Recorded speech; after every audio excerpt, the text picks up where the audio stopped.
Good morning students of class 9th. Today we are starting unit 1st chapter 3 visual and written methods of communication. Firstly we can discuss about the introduction of this chapter.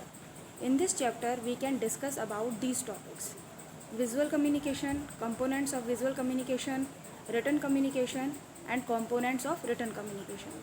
Firstly we can discuss about the visual communication. Visual communication is a type of communication in which the messages are conveyed through pictures, signboards, logos, etc. That means through any visual medium. तो visual communication क्या होता है? वो एक इस तरह का communication होता है जिसके थ्रू हम अपने मैसेजेस को पिक्चर्स के थ्रू, साइन बोर्ड्स के थ्रू या लोगोस के थ्रू अपनी मैसेज को कन्वे कर सकते हैं. That is our visual mediums. Next we can discuss about the components of visual communication. अब जो कंपोनेंट्स हैं, किन किन कंपोनेंट्स के थ्रू हम विजुअल कम्युनिकेशन कर सकते हैं. तो उसमें आप ऑब्जेक्ट्स के थ्रू विजुअल कम्युनिकेशन कर सकते हैं या मॉडल्स बनाकर भी हम अपनी बात को दूसरे पर्सन को कन्वे कर सकते हैं, या आप पिक्चर्स के थ्रू भी विजुअल कम्युनिकेशन कर सकते हैं, या ड्राइंग्स बनाकर, मॉडल्स बनाकर भी विजुअल कम्युनिकेशन कर सकते हैं, या फिर आप ग्राफ्स के थ्रू भी रिप्रेजेंट करके विजुअल कम्युनिकेशन कर सकते हैं, या फिर मैप्स के थ्रू भी कर सकते हैं, साइन बोर्ड्स का आप यूज़ कर सकते हैं, या फिर इंस्ट्रक्शन सिंबल्स का और लोगोस के थ्रू हम अपना विजुअल कम्युनिकेशन कर पाते हैं. तो ये सारे हमारे कंपोनेंट्स हैं. Next we can discuss about the advantages of visual communication. अब इसके एडवांटेजेस क्या क्या हैं. फर्स्ट एडवांटेज इसकी है इट्स इमीडिएट.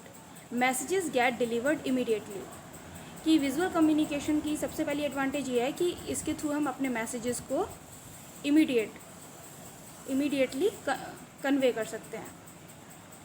एक जगह से एक बंदा दूसरे बंदे को इजीली अपनी बात को डिलीवर कर सकता है. नेक्स्ट हम आते हैं, it is simple and easy to remember.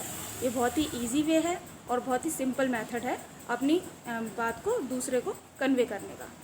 Next आता है हमारा, it is a universal medium, is able to communicate with people from all the backgrounds who speak other languages.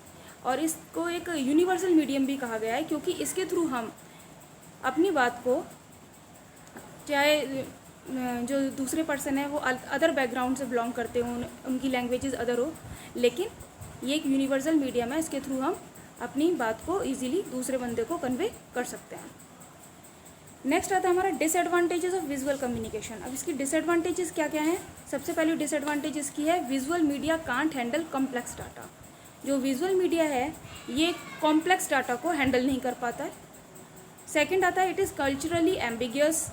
A visual sign में deliver contradictory message in different cultural backgrounds, so the actual message may get either lost or interpreted. कभी कभी कुछ ऐसी problems create हो जाती हैं कि हम जो भी मैसेज कन्वे करते हैं तो वो एक्चुअली जो हम मैसेज कन्वे करना चाहते हैं वो मैसेज कन्वे नहीं हो पाता. कभी कभी वो लॉस्ट भी हो जाता है और कभी कभी उससे मिसअंडरस्टैंडिंग्स भी क्रिएट हो जाती है. नेक्स्ट आता है इंक्रीज्ड कॉस्ट. इंक्रीज्ड कॉस्ट ये कॉस्ट को बढ़ाता है क्योंकि it takes time and money to produce visual media. एक तो इसमें बहुत टाइम लगता है और मनी लगती है विजुअल मीडिया को प्रोड्यूस करने के लिए. तो बच्चों आज के लिए बस इतना ही. अभी आप इन नोट्स को रिवाइज